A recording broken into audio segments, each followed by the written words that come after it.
Now, when it comes to poetry, poetry creates lyrics for our music. Poetry stirs us at the emotional level, and poetry celebrates the beauty of language. You are watching Influence Media, PSI TV, the Netflix of biz brands. And my guest today, Linwood Jackson Jr., is an multi-published author. He's a poetic philosopher of inner life and spiritual depth. His work explores the intersection of mental clarity, self-possession, and biblical insight, urging readers to engage the scriptures not just with intellect, but with sincerity and a lived experience. Through his books and his talks, Linwood invites a return to the inward person, advocating for a form of self-love rooted in study, reflection, and spiritual maturity. His message is less about religion and more about awakening, cultivating a personal devotion that radiates outward to influence how we love, lead, and live. Welcome, Linwood. Thank you. Thank you for that welcome. Thank you. So your work has been a pleasure to read, I want to say. Now you are a multi-published author. We're going to be focusing on your poetry book, Growth, today. Now, Linwood, your poetry is both intimate and philosophical. What motivated you to write this collection of poetry, and why now? Suffering motivated me. Hmm. I like to infuse into my work, whether it's poetry, whether it's fiction, or whether it's nonfiction, my philosophy work, a piece of the suffering that I have. Because the one thing that I've noticed is that when I do speak somewhere, it's not the information that reaches people, which is something I always assume will. It's always how did the information work for me?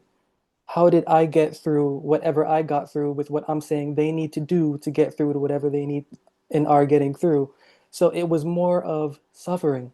Suffering is the motivation for specifically this book of poetry and how I relate to myself, learning how to love myself, going through periods of my life where I realized that things I did were not because of self love, and the things that I thought I should have been doing we're also not because of self-love. So there's a deception factor of where we can think positively and yet still do without love for self, which then affects the love and the sphere that we have for the people that are around us, whether they're strangers or not. So it's suffering. And at this point in time, I this poetry is necessary because of course I bleed on every single one of my pages, but there are also individuals out there that are bleeding within themselves and that really have no way to cope with whatever they are going through. So if they can have something that relates to them and have someone that speaks in a way that talks to the pain or suffering that they're going through that they also are, that's what I'm about. And that's why now, because there's a lot in this time period that we're living in with people that are suffering and they're hiding it. It's a show, and I'm not really too big on show because I can't really live that way. So if I'm going through something, I need to get it out and I need to understand what I'm going through so I can help myself heal and reach to a higher position or plateau of where I need to reach and to let others do the same thing through hopefully the example that I can give. It was interesting that you said that at so many levels because you are male, you are a man of color, and you are verbalizing things that people don't want to give a voice to. So I really believe that this is a very, very good thing because when someone hears the words from their heart being spoken out, it releases it. And I think it also makes it okay to not be okay. So bravo, bravo on that. So your language is very rich with spiritual and psychological undertones. Mm-hmm. And you just kind of probably answered this question because I was going to say, what shaped your voice as a poet and thinker, but you just said suffering. So But it's more than that. there's the dimension of suffering, but then there is the impact of suffering. So long as you're suffering, you can suffer and just it can be I'm suffering. But there's another level to that where it is I am reflecting on what I'm suffering. Why am I suffering? How is what I'm suffering going to lead me to not suffer? And what is the other end of suffering? What's the opposite of suffering? So, for example, when it comes to this may be sort of random or left field, but addiction. The issue of addiction, we would think that the issue of addiction, the opposite of is sobriety. But the opposite of addiction really isn't necessarily sobriety as much as connection. Because one can claim sobriety and yet fall back into the same error of what they were once in when they have a quote unquote clear mind. Nevertheless, they have never once connected with themselves to maintain that abstinence. So for me, suffering is just the beginning. The opposite of suffering is an alleviation. The opposite of suffering is actually learning because suffering will never end, just like learning will never end. Peace is not easy to us in this realm of earth, suffering is. So we have to actually create the peace that we are experiencing more than we have to create the suffering that we will always experience. So for me, it's learning from the suffering on a psychological level and on a mental level to reach to a new plane of newness. Hmm. So would you say as you're writing that your poems begin as ideas, emotions, or spiritual revelations, or do you write in bursts in a more disciplined rhythm? Emotion. Um, I don't even know how to answer because emotion is the one thing that drives my poetry. If I don't, if I'm not trying to analyze something, I analyze something in this form, poetic form in prose.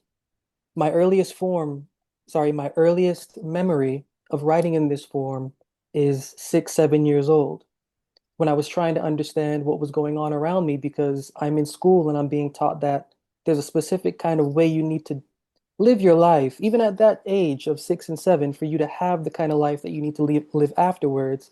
But I'm looking around and I'm seeing that the people that are saying that, they're not living the life that they're telling me about.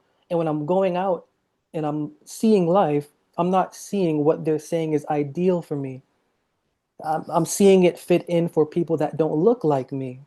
And even those that do look like me, they're on such another plateau that it's unrelatable to where I'm at in my life. So even at that young age, writing in this kind of way to understand how I'm feeling through emotion.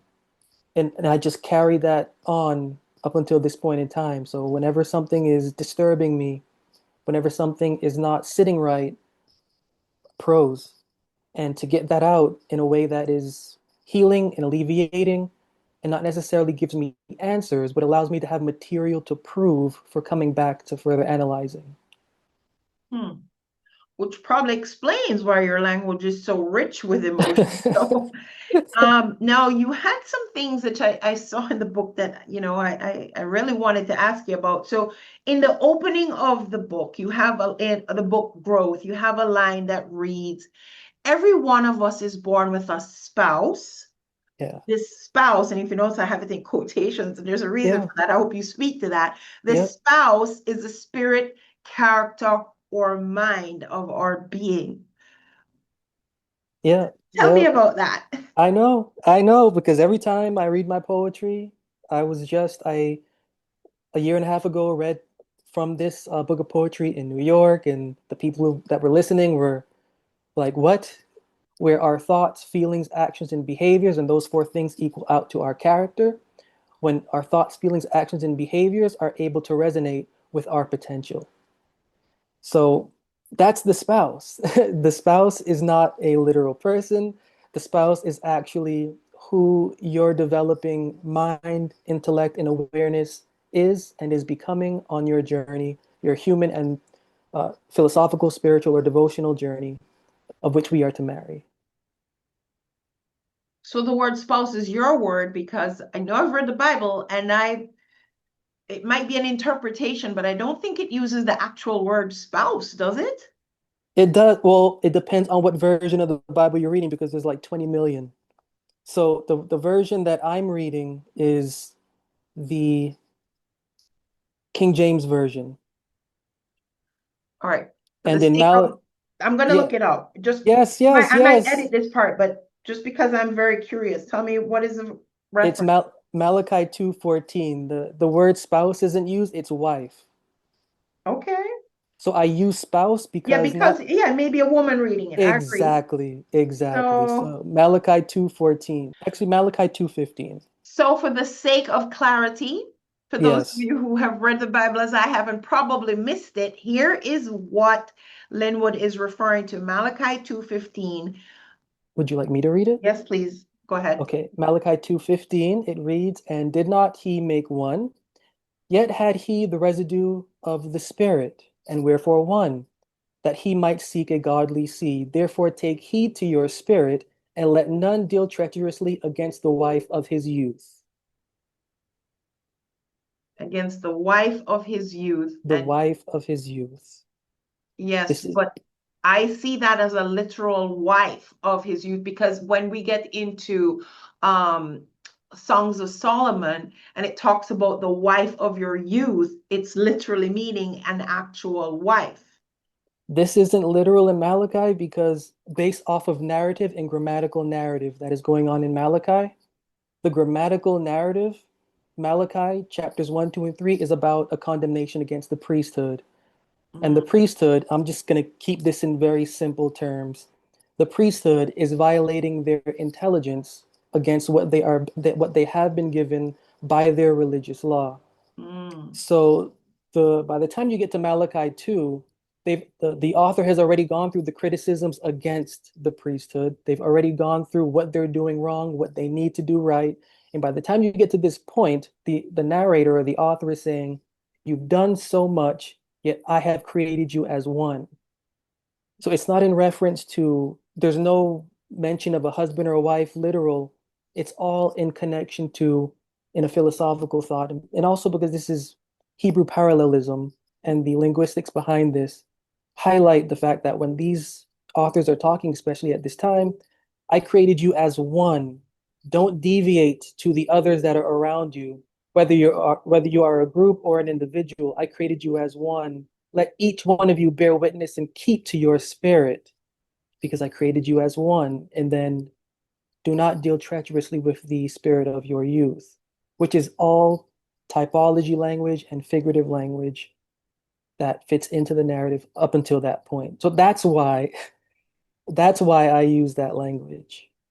honestly, when I read that, I thought we were looking at, and I knew you to be man of biblical Yeah. positions, that I thought maybe we're referring to how Adam became, his spouse was taken out of him. So he started as one. The Bible refers to the unit of marriage as one. That's where I thought you were going with it, but I see what you're saying. It's yeah. Everyone that hears it and then gets the explanation, it's always like, wow, whoa, what? Yeah. Because my life since in the past 13 years, it's been about expounding on the philosophical language that is within the Hebrew scriptures, and that involves investigating the code of the Hebrew language in and of itself. Oh yeah, I've Dealing been from studying Hebrew for the same reason. I feel like the exactly Bible is richer when you go exactly back to the Hebrew than when we just go with the to the translated English. English. So Lynn, when you say define love to no one, you Mm. put that in your book, but I'm actually going to ask you to define love. What is the definition of love to you? Self-sacrificing affection without the desire or the care for anything in return. That's my definition of how I see the reality of love playing out. So in one of your pieces, you say, we already possess what we look for. I Mm. found that interesting as well. If we're looking for something, but we already possess it, I was like, okay, so how do you define that self-possession and why is it central to your message? Well, it's central because I teach an online course, for example, and in my online course, individuals come that reach out to me are individuals that have suffered from religious trauma. And so they've been hurt from religious trauma throughout their past experience, and they're coming to me because they don't want to abandon their experience. They want to make sense of their experience. And the way that they're coming to me is they're looking at me as expert, but I am looking at them as expert because they know why they're feeling the way that they're feeling, and they're looking at me to give them the answers for an out. The problem is this idea of possession, because while we're thinking of possession as a thing of claiming something, in reality, we define the term possession as love, whether we know it or not. This is something that I've realized and have experienced personally and from others. Linwood, you talk about marrying the self. And we already realized that when you refer to the spouse, you weren't referring to a literal wife. So now you come to another part in your book, and you're talking about marrying the self. And I believe you're talking about that inward person. So what does that look like in everyday life? What is that in practice? In practice, that looks like a possible self-care routine. Self-care routine, meaning working out the things that are going on within you. So instead of, handling things the way that you may normally handle them, just write down some issues to yourself. Write down what's going on in your mind. Uh, Marrying self is becoming aware of how we affect the things and the people that are around us. So being aware of how we're speaking, being aware of our tone, being aware of our body language, not necessarily to others and how we're speaking, sure, but also to ourselves. That's a high level of emotional intelligence that does not come, I don't think, naturally to the No. average person. Yeah, because there is this academic principle called the Johari's window, Mm, where it's just, something's happening. I'm not aware that I'm like that. I'm aware, but I don't know how to change it. I just that level of self-awareness that you're referring to. Um, discipline, practice. yeah, I get it. Yeah. yeah, absolutely. So the self-love, you just kind of put it in very practical terms. I love that. And I really believe it's a challenge for many. And, there's a rising suicide statistic, especially among some of the most vulnerable of our population. It almost suggests that those who take their life, they do so because they don't see any value in their existence. I'm not going to say it's for all of them, but for a majority of them. So how does your book Growth challenge this inner dialogue and this sense of identity? I like to put out the kind of poetry that I do put out because I have gone through an experience where dying to self has given birth to a resurrection of self. And so for those that do struggle with those kind of things, and loneliness is at the top of the charts, especially since COVID, it's the idea of being able to look at yourself and being able to see who you are and letting whatever needs to pass away so that whatever must rise up and come back in order to thrive where you are. So I look at this from not a literal, but a sort of mental and spiritual perspective where we have to go through experiences of learning how to die to self in order to, as Samson killed, or, in his offering of himself, the individuals who were making sport of him, it says in that chapter. So we have to make an end to what is making sport of us, in a sense, so that we can have the kind of clarity that we need to live the kind of life that we know we should be living. Well, your book definitely causes someone to pause and think, and sometimes even reread what you said, because it's high thinking. I'm going to say it's high thinking. So, but ladies and gentlemen, I hope you're picking up right now that when you read this book, you have to think that not everything that Linwood is saying is literal. And I had to understand that because he has another statement. She is a waste. Her Mm. existence is fraudulent. She's no woman. She is but male. I'm female. I'm reading this and I'm like, huh? So I wasn't quite sure how I was to receive that. But now that we're talking and I see this strong reference to an understanding of this spouse, this, I don't know if it's an alter ego of sorts, but it's an inner Level of awareness, level level of of awareness, but conscious. also it's like if I am not, in other words, if I'm looking at my spouse being female, being a feminine energy. I do have a little bit of masculine energy coming out of me, but the feminine energy, I would be looking for someone who is going to help me with the discipline and someone who's going to help me with the, staying within boundaries and all those kinds of things. But it's not a literal person. It's the Yeah. aspect of myself that's going to call that forward. And exactly. And when you get that aligned, or when we get that aligned, then when we do find that half that does that for us, oh, we're not going to give them any trouble, because we've been giving ourselves trouble this whole time about discipline, about setting boundaries. That when it comes time to meet that other half that has boundaries, that has discipline, that pushback is going to be more of a cooperation. Interesting, because there are a lot of us who know exactly what we should be doing, just can't make ourselves do those things. The thing is, don't. That's the thing. The thing is, when you have an issue with control, you know that there's something wrong because you have an issue with control. Where there is just flow, as you see, for example, a rock, large rock at the center of a pond, the rock doesn't stop that water. That water actually conforms to what's going on there and continues to flow. So Well, it's it the same. could It block could, the water, but it never actually completely blocks it. exactly. Oh boy, so Linwood, is there anything else you'd like to share?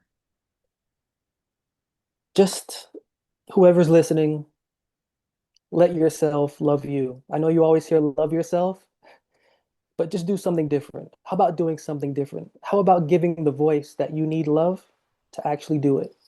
So, Linwood Jackson Jr., my guest today, he is a poetic philosopher. You want to check him out at linwoodjacksonjr.com. He's also written other books.